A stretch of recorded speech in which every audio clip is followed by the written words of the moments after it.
A freshman Democrat argued that leadership failed to inform members about the resolution. But the issues, the disagreements, did not stop there. There's concern about the text of the resolution, with some Democrats saying it needs to address other forms of bigotry and not just anti-Semitism. There were already plans to broaden the resolution, but then there were more concerns. The resolution is largely seen as a rebuke of freshman Representative Ilhan Omar, but some Democrats were worried about putting her name in the resolution. Two sources told Fox News there was concern among some Democrats that mentioning Omar by name could increase security threats against her and further anti-Muslim biases. Fox is told there was also some concern that if Omar is not mentioned by name, her controversial comments are left unchecked, that she could be made into a martyr. I don't think anyone's questioning that the anti-Semitic comments that were made are unacceptable, right, and we have to make sure that we speak out against them. I think it's the approach and how we do it, and we're working obviously together to try to get there. Both the president and vice president have weighed in on this, the president calling House Democrats shameful for not taking a stronger stand against anti-Semitism. Sandra? So a lot of Republicans are speaking out, Ellison. How are Democrats receiving that criticism?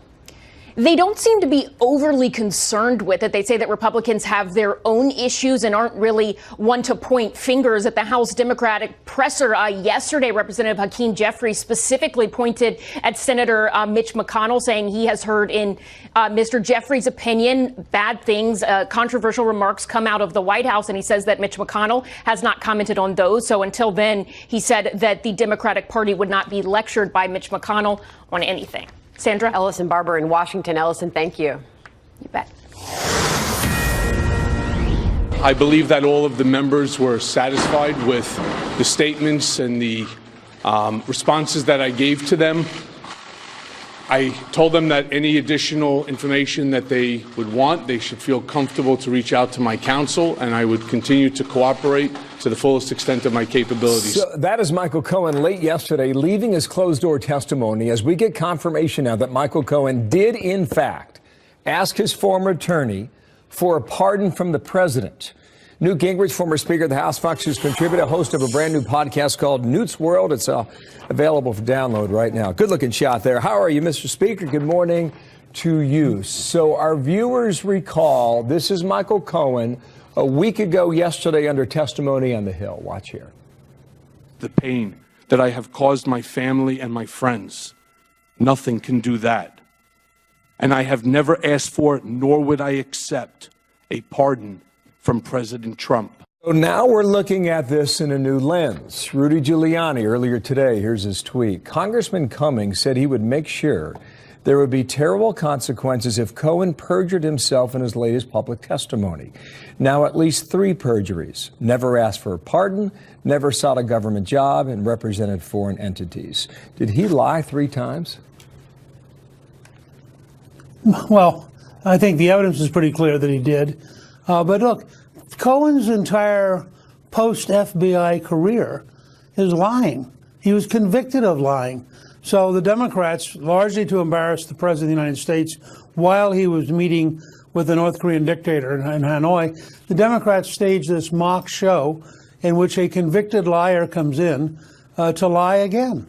I think very few people except hardline anti-Trump haters thought that Cohen was credible. And I think that a lot of his stuff, this guy took, I think, about $5 million over a 10-year period from Donald Trump. He seemed to be perfectly happy doing whatever he was doing until the FBI occupied his office and he was faced with going to jail.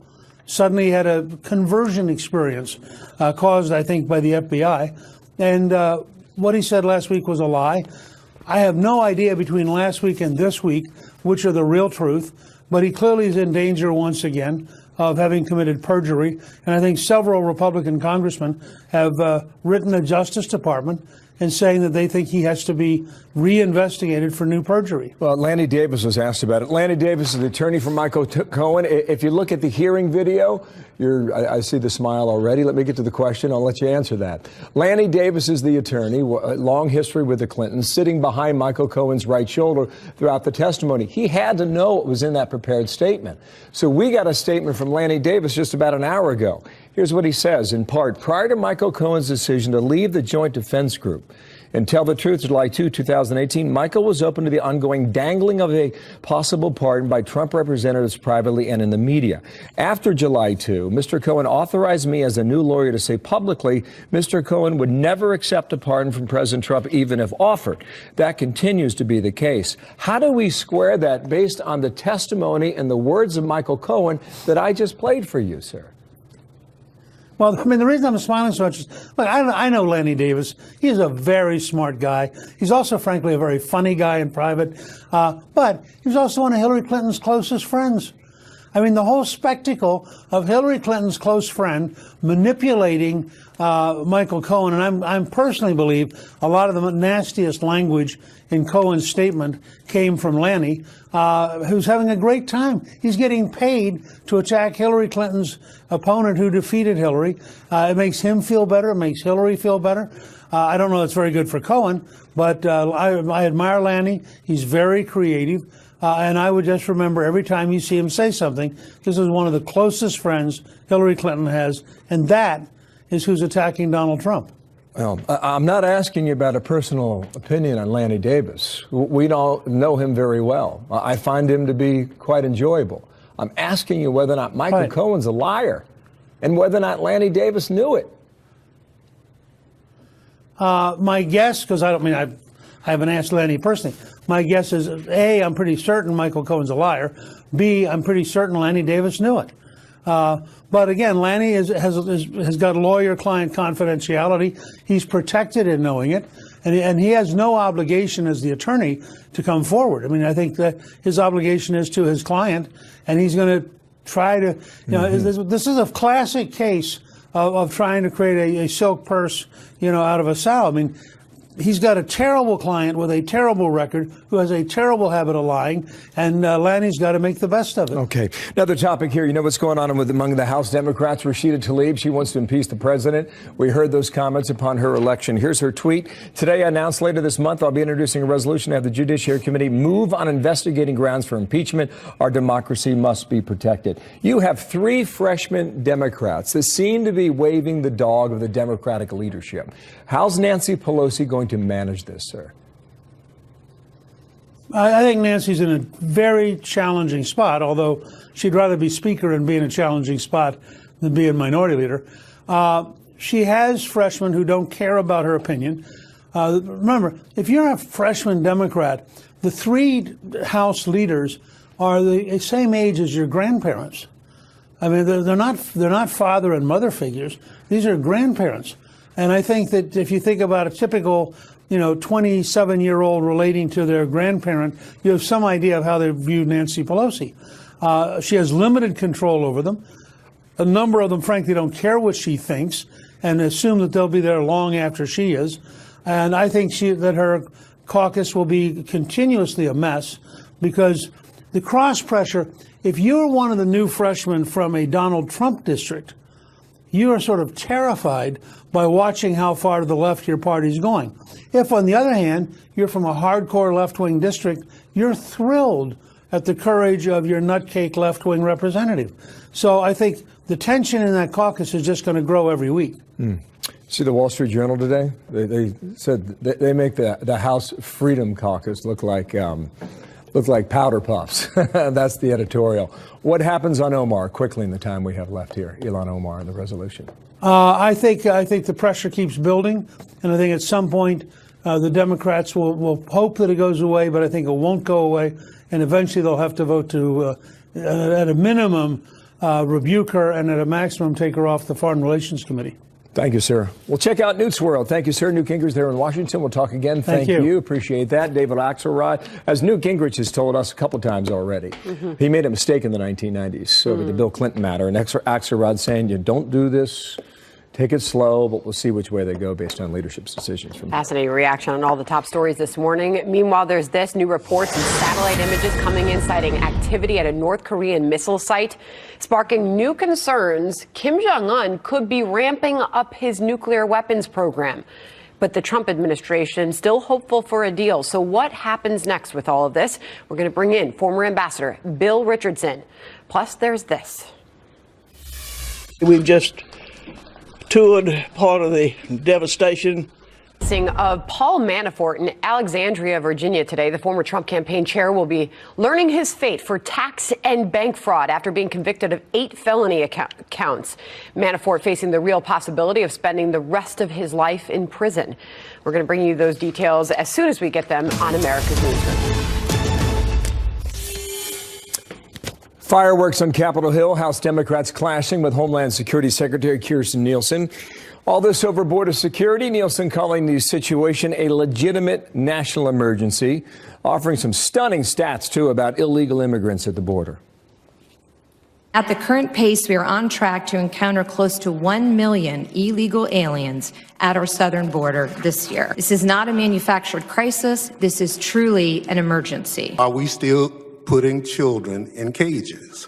To my knowledge, CBP never purposely put a child in a cage if you mean a cage like this. I've seen the cages. I just want you to admit that the cages exist. Sir, they're not cages. When we have families with children, we have to give every girl a pregnancy test over 10. This is not a safe journey. Is your oath to the American people, your oath to the President of the United States? No, ma'am. The oath, as you know, is to the Constitution and the people. You have the ability to make independent determinations. I do what I believe is best for the men and women of DHS in this country. About a 3-hour hearing. It was heated. Congressman Adam Kinzinger, member of the House Foreign Affairs Committee, member of the Air National Guard. Sir, how you doing? I know you were just at the border about a week ago. You met with the president of this topic yesterday. You think about the headlines from this yesterday. Democrats were insistent on going back to the so-called cages. We've seen pictures of these. It seems based on the pictures that these are 20 feet high chain link fences that are contained within warehouses. I don't know how you improve the system. But I think the major point is that 1 million illegals could cross the border this year alone. So what do we do about it? And how come Congress in Washington hasn't figured out how to fix it, sir? Well, because part of the problem is nobody wants to give the other side a victory. And especially the left right now. I mean, I came back and I said, look, I want to fix the immigration system, but we have to do border security. And up until yesterday, the arguments were, well, border crossings are at a record low. How do you even know there's all these issues with border crossings? And then yesterday it comes out that we're at a 10-year high. And now it becomes, well, obviously the Trump administration has failed. It's not true. It's just we got to secure the border. The Trump administration is doing everything he can to do it. And Democrats want to go back to this old, policy that was started under President Obama, calling them cages, when in reality, if you look at what the alternative is, if you have an unaccompanied child that comes up and they don't have a relative in the United States, they're either detained, held in a facility, or else you have to release them into the United States to nobody. A 10-year-old kid, you just put them out on the street and say, there you go, good luck. And then when you have people that come up with adults, in some cases these adults lie and say they're their parents and they're not. Nobody has IDs. We're supposed to just accept that at their word. So the problem is, while it makes for great campaign lines and an attack against the Trump administration, when you have to look 2 or 3 layers deep to see what's really going on. What about the human issue here? Pregnancy tests to every girl who's age 10 or older? This is a humanitarian crisis.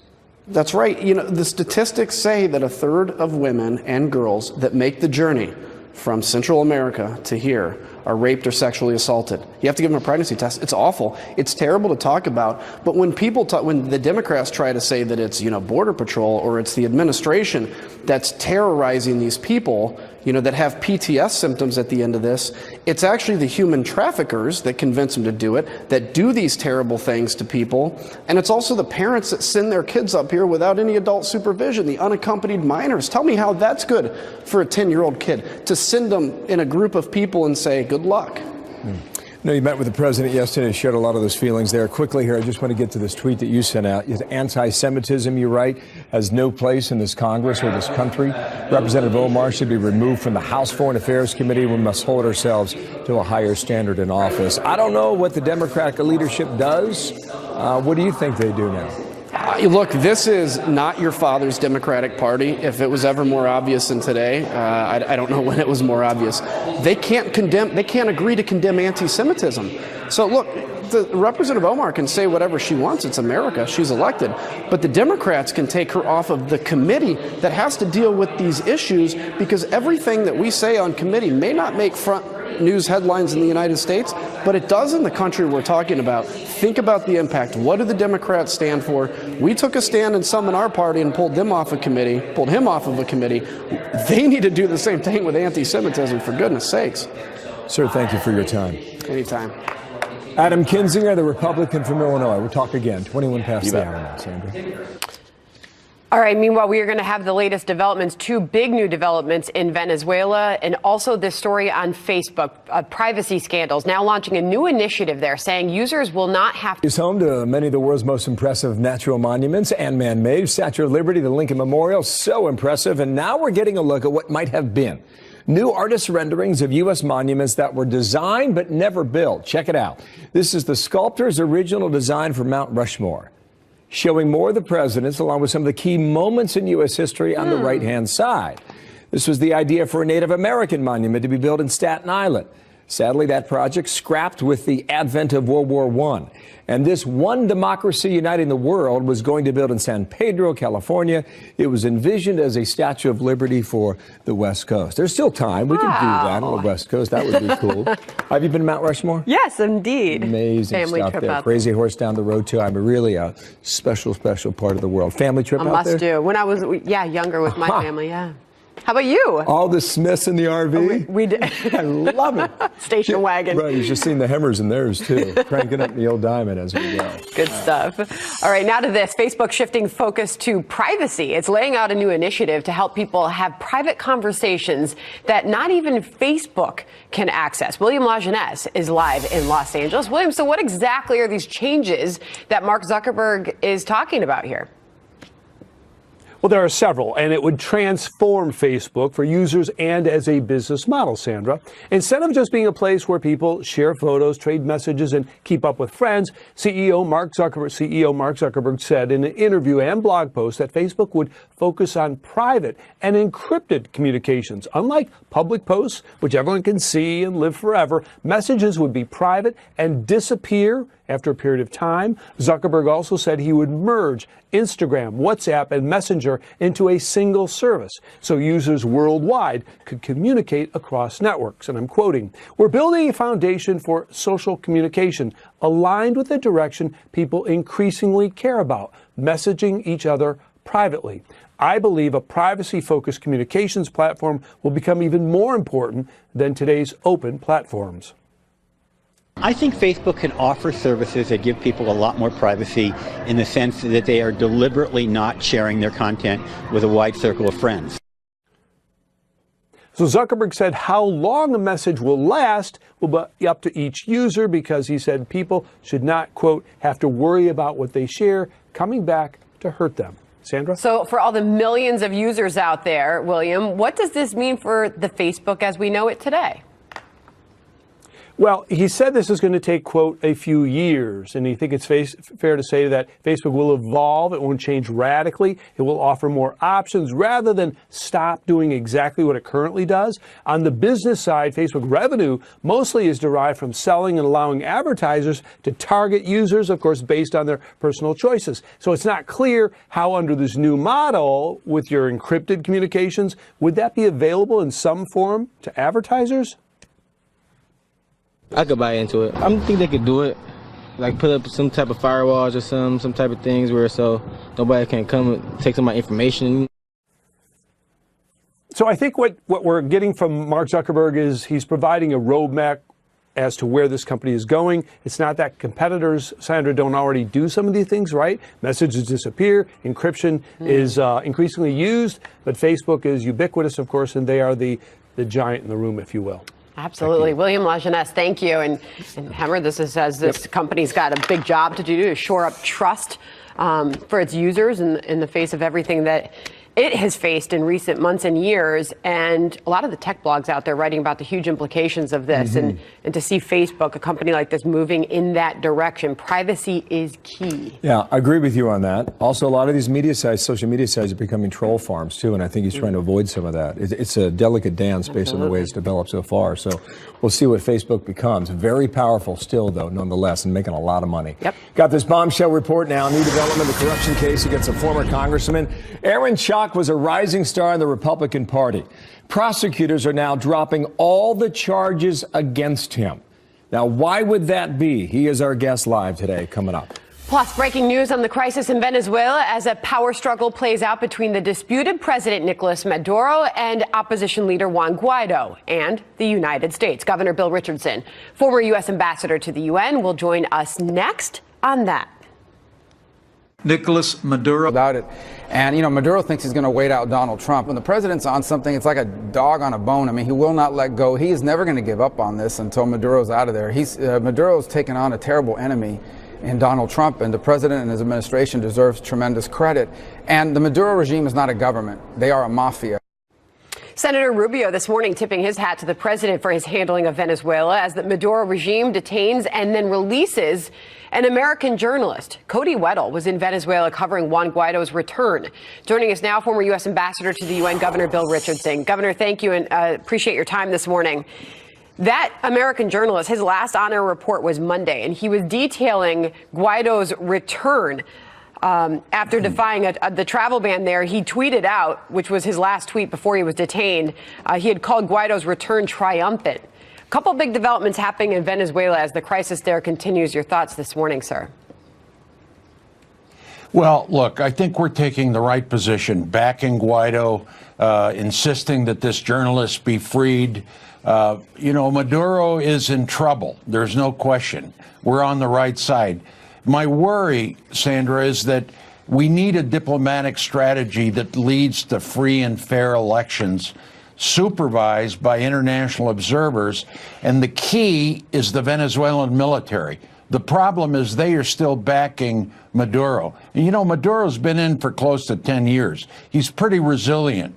So there's a humanitarian crisis, too, of food and medicine that needs to get to the Venezuelan people. So I support the administration's policy on Guaido, but I think we need a diplomatic strategy, not just sanctions, not just, you know, all kinds of aggressive action. I think we got to get the Pope involved. I think we got to get the UN involved. I think we got to bring Cuba, who backs Maduro, into some kind of diplomatic solution. That's my only worry, that we don't have a strategy accompanying the right position we've taken so far. They say they have a strategy. Here's Vice President Mike Pence speaking very strongly on this yesterday. We don't have the sound on it? All right. So he is saying we're making it clear to leaders around the world there can be no bystanders in the struggle of Venezuela's freedom. The U.S. calls on every nation on earth to recognize Juan Guaido as Venezuela's president and take the side of freedom.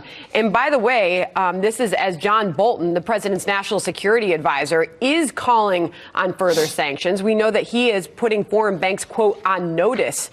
Governor, are you suggesting that these sanctions aren't working to put the pressure on Maduro? Well, no, he's still in power. I'm for the sanctions, and I'm for the strategy, which I think it's over 50 countries are backing Guaido. I'm okay with that. But I think there's got to be an end game, because Maduro is sticking with the Venezuelan military. He's still there. He is defiant. There's a humanitarian crisis. I just don't think sanctions alone, a tough policy, is going to work without a diplomatic strategy that leads to elections and possibly getting Maduro out. That's my only point. All right. You obviously have your concerns there. As far as North Korea is concerned, here's Ambassador Bolton, the president's national security advisor, on the latest there. I think the North Koreans obviously would like to give up as little of their nuclear, biological, and chemical weapons and ballistic missile programs as they could. The president wasn't buying it. He said, look, we want a big deal. We want the big deal that will give North Korea a bright future, but which results in complete denuclearization. But he thinks the deal is there if North Korea is prepared to look at the big picture. And now these new reports of new satellite images coming out of North Korea, possibly suggesting that Kim Jong-un is actually ramping up his nuclear program. What happens next with all of this, Governor? Well, I believe that both sides need to reassess their position. We need a diplomatic, again, and a strategy on the next steps. We shouldn't abandon just because this summit went bad, and it was a setback for both leaders. I think the North Koreans may be reshuffling their nuclear negotiating leadership. That's good. On this step that they've taken, I've noticed them in the past in negotiating, they ramp up to get more leverage in future negotiations. Interesting. I think we need to concentrate on letting our people. I'm sorry to cut you off there, but we're running out of time. So are you hopeful, like the administration is, Governor, that a deal will eventually get done and another summit will take place and this will continue? I do think that some kind of agreement will be reached, not a complete denuclearization, but it should be at lower levels, the negotiators, not the president. The president should not go into another summit like he did this last time. Governor Richardson, great to get your thoughts on all of that this morning. Thank you. Thank you. Stunning development, the corruption case against the former Republican Congressman Aaron Schock. Federal prosecutors dropping the charges against him after he promised to repay taxes and campaign committees. Schock saying there's no doubt prosecutors targeted him. You don't hear about this all the time. Charges have been dropped. Leland Vittert live in D.C. to pick up the story from there. Hey, Leland, good morning.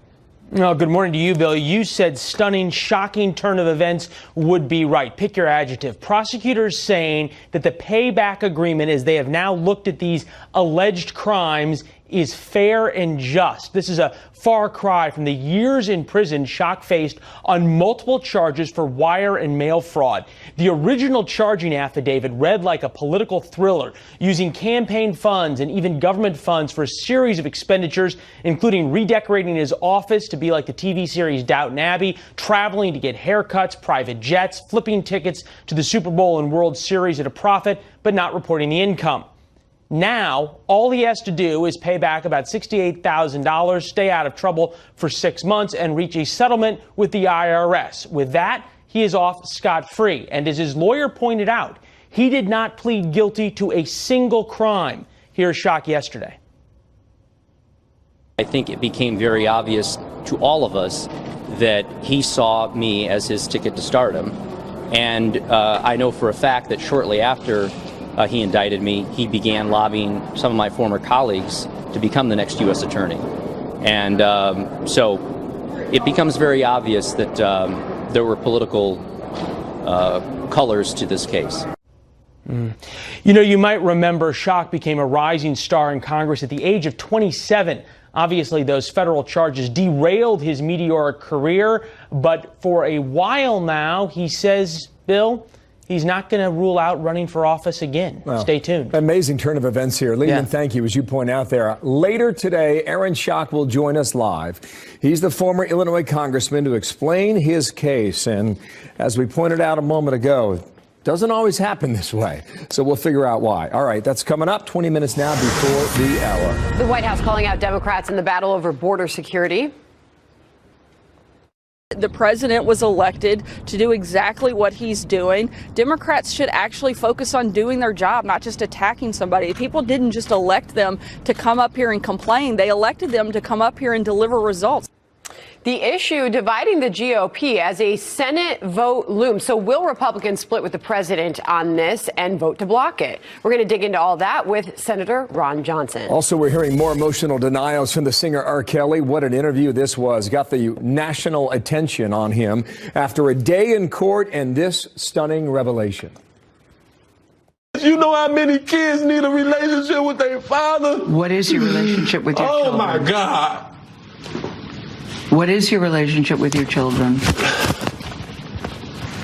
Zero. To override a veto, you need 67 votes in the Senate, 285 or 290 in the House, depending on who shows up. So the president's won. And when he goes to court, he'll win because the court will say Congress did act, but they couldn't override his veto. So I feel good about what he's doing legally, and I feel like the crisis is real, and he's going to win.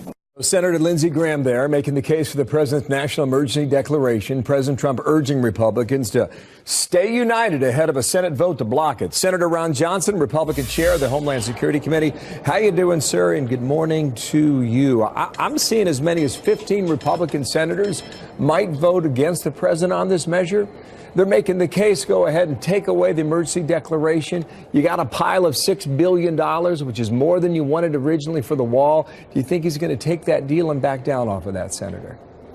I think there are other reasons why he wants the emergency powers. And, prior Congresses have given any president this authority to act under the National Emergency Act. This president's maybe expanding it, but he has the authority. And Congress has also given him the discretion in these appropriation bills. So I think he's definitely operating within his legal bounds.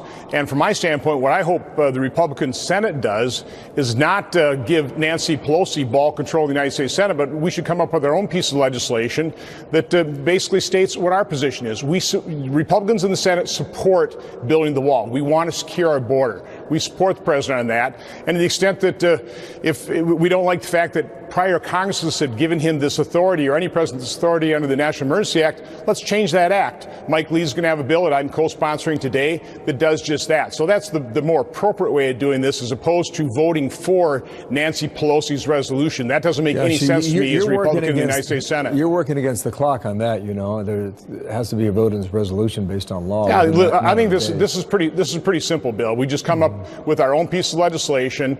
We can change the National Emergency Act to return some of this power back to Congress, and we can also appropriate the funds in that same piece of legislation. Now, is anything going to become law? No. Nancy Pelosi's resolution won't become law. Ours probably won't. But a piece of legislation we would pass would be the better piece of legislation. Okay, interesting. Here's the president from yesterday. He's got a message for Democrats and Republicans in Congress.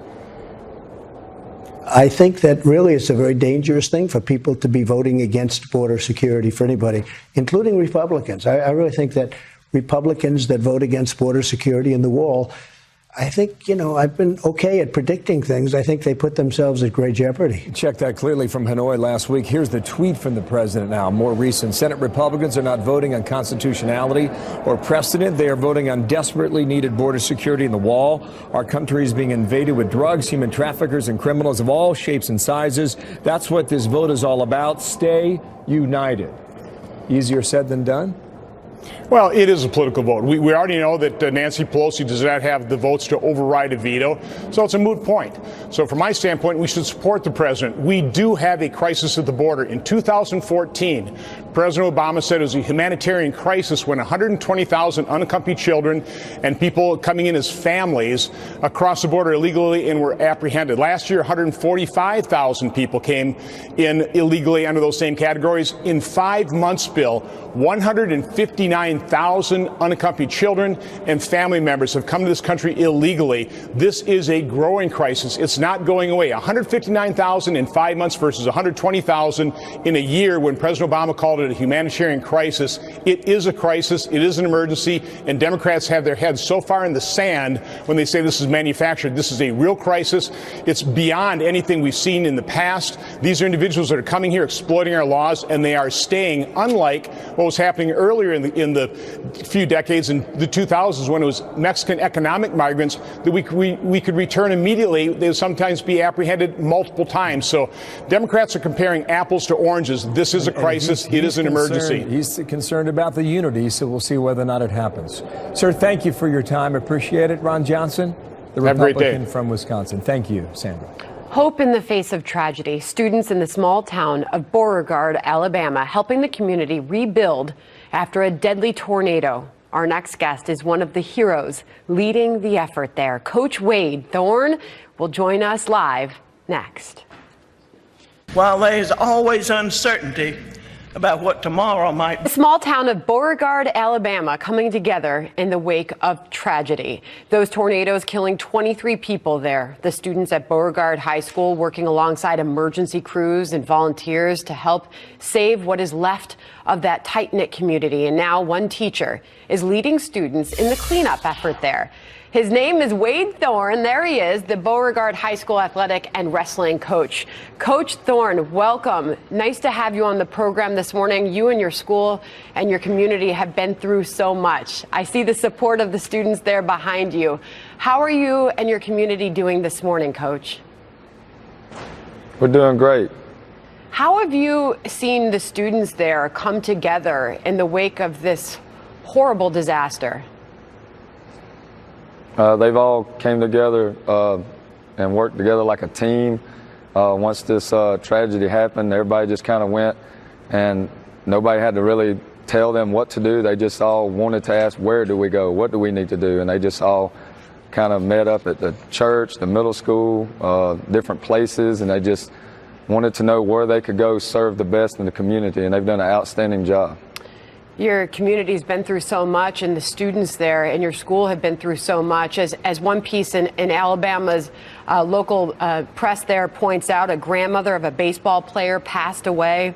Grandparents of a football player were trapped in a field of destroyed mobile homes. The next year's starting center on the football team had to witness death. They want their community to stay Beauregard strong, and that's what we intend to do. And perhaps that's what does come out of these tragedies. You see the good in people, and so many of your lives were changed forever. And I know you're about to hold a little pep rally there at your school, and as you continue to help this community recover. If we could we hear from the students a little bit back there, Coach? Yeah. Guys, everyone. That's great. That's great. Our best to you, Coach, and you're a great teacher. We know that you are well liked at that school, and you're really bringing a community together. So thank you for coming on and telling your story, and all the best to all of you there. Yes, ma'am. Thank you. Thank you, Coach. Good job, Coach. Nice group there. In a moment here was Michael Cohen caught in a lie, talking pardons with... All right. Too late for that. Democrats facing growing turmoil within their ranks over an anti-Semitism resolution as we await a news conference with Speaker Nancy Pelosi. So will she take on that issue? We'll see. Welcome to a brand new hour of America's Newsroom. Thursday morning, I'm Sandra Smith. And I'm Bill Hemmer. Good morning. House Democratic leaders delaying a vote on a resolution in response to controversial remarks by Ilhan Omar, the Minnesota Democrat, a freshman, suggesting that some of her colleagues are more loyal to Israel than the United States. Reaction from both sides continues to come in. Here's Newt Gingrich from last hour. I think the pressure keeps building, and I think at some point the Democrats will hope that it goes away, but I think it won't go away, and eventually they'll have to vote to, at a minimum, rebuke her, and at a maximum, take her off.